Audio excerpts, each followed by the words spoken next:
Hey guys, Molly Mandelberg here with Wild Hearts Rise Up. I just wanted to shoot a video for you guys today because I had a solar issue that I didn't know what to do about, and I didn't want to tell you about it because it was sad and hard and upsetting. And then I realized if I tell you guys how I fixed it, it might be a contribution. And now that we're on the victorious side of the issue, I'm not so shy about sharing it. It was definitely really upsetting when it happened. So basically, I installed a fridge finally. I was living out of a cooler for 2 years. And when I installed that fridge a few months later, or weeks later, my solar wasn't giving me the right output. So I had this meter, and it was basically telling me I was between 12 and 14 volts coming down from the solar and giving me maybe 1 or 2 amps tops. And that's not the normal output. Usually you want to see between 16 and 20 volts, and between 4 and 6, 7. Right now I'm getting 13.4 amps coming down from the solar. So that's like the normal range. Maybe if there's a little cloud cover, it's going to be lower. But I was basically not getting the power that I was supposed to be getting, and I didn't know what to do about it. And when I was calling Renogy trying to figure it out, they were basically telling me I need to test each panel individually. So I had to learn how to use a multimeter because I hadn't done that yet. And the real issue is that I had, in my brilliance of building on the road and not having a roof rack, I had drilled my solar panels straight into the roof of my van. And while I've dealt with some leaks from that, I also had 16 holes for, actually it was 2, 4, 6, 8 times 4, so 32 holes in my roof where I had drilled the solar panel straight into it. The problem with that is I couldn't get to the wires of the panels because the panels were so close to my roof. I couldn't even pull them through. So I couldn't test the panels. So I was putting it off and turning off my inverter and turning off my fridge every night when I went to bed, just dealing with not enough power. And I knew I had to take those solar panels off so I could at least test them and start troubleshooting what the issue was. So I'm going to show you some videos of what I did. I can't show you the video of me taking the panels off and refilling those holes, but basically I took all the solar panels off. I tested each one. Each one was giving me exactly the readings it was supposed to. It was 20 volts plus. And once I took those panels off, I had to figure out a roof rack situation, and I was on my way out to Rubber Tramp Rendezvous, so I had to come up with something really quick. And so ordering a $3,000 roof rack not only was prohibitive as far as the financial standpoint, but it was also not going to come in time and be installed in time for me to get out here for this camp out in the desert in Arizona, which I wanted to go to. So I took off the panels. I went to Home Depot. I bought a whole bunch of what's it called, square tubing, basically aluminum tubing, and I chopped it up and jerry rigged this roof rack together.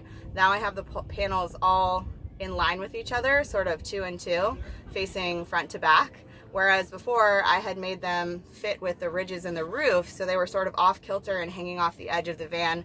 They were sturdy up there, and once I fixed the holes, originally it was waterproof, but they were definitely looked janky and felt like they were in the way, and obviously they weren't functional enough to troubleshoot. So I took off the panels. I built this sort of H-rack, roof rack system, drilled the panels back onto those, and again plugged everything back in, and it still wasn't working. So I started having to figure out some troubleshooting issues. I tried a bunch of things, nothing was working. Finally someone said, why don't you just bypass one of the lines and see if it's one of the lines coming down. So basically I wired up through this wall over to the middle of the ceiling. Actually just underneath the corner of that cabinet is where the wires originally came through. That was before I had really mapped out where my cabinets were going to go, because I'm not someone who planned my build ahead of time, but it turned out great. So I didn't want to take my cabinets down, take the entire ceiling full of tongue and groove panels down in order to get at the inside of that hole to see if those wires were faulty. So what I did was I took an extra strand of wire, and I went straight from the charge controller to one of the panels. I did the positive line first.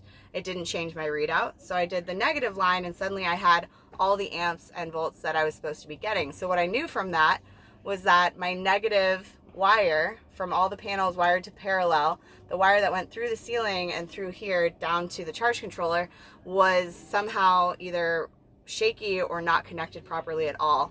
So what I knew then was if I replaced that negative panel cord, everything was probably going to work right. So rather than taking the ceiling apart, I basically on the outside snipped that negative wire, put a new MC4 connector on it, drilled a new hole through the ceiling, so I only had to take one ceiling panel down, had that wire come down with lots of extra slack, and attached it to the charge controller. And now I'm getting, right now, 17 volts, 11.7 amps, and my batteries are super happy. It wasn't the fridge that was the issue. It was actually driving and having it rattle enough that that MC4 connector on the inside of the ceiling in here, I think, just got loose. So here's what I learned. Crimping an MC4 connector is not enough. What I did this time was soldered it, and I also had not enough slack to get all the way to charge controller. So I was pulling on it inadvertently. Every bump was probably just yanking on it a tiny bit. So over the course of 2 years, it rattled loose enough that it stopped working properly. So crimp your MC4 connectors, definitely solder them after you crimp them. Solder them in such a way that the thing can still connect and pop on. But that's my biggest lesson. And don't drill your solar panel straight into your ceiling. Turns out that was a bad idea. Probably knew that to begin with, but I was in a hurry to stay on the road. And I hope that you don't make the same mistake I did. But if you do, it's possible to troubleshoot it. I troubleshot it all on my own.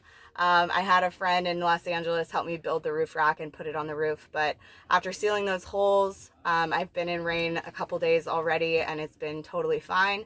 And my power is working great. So everything worked out, and I'm sorry I didn't make a video while I was fixing it or building that roof rack. I was thinking I was just going to slip through and not really tell anyone what happened.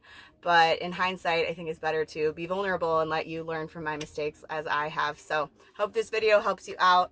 If you have any questions about what I did, I'm not an electrician, I'm not an expert, but I did fix mine. So I'm happy to answer any questions if you think I can help. And we'll show you some stuff on the top.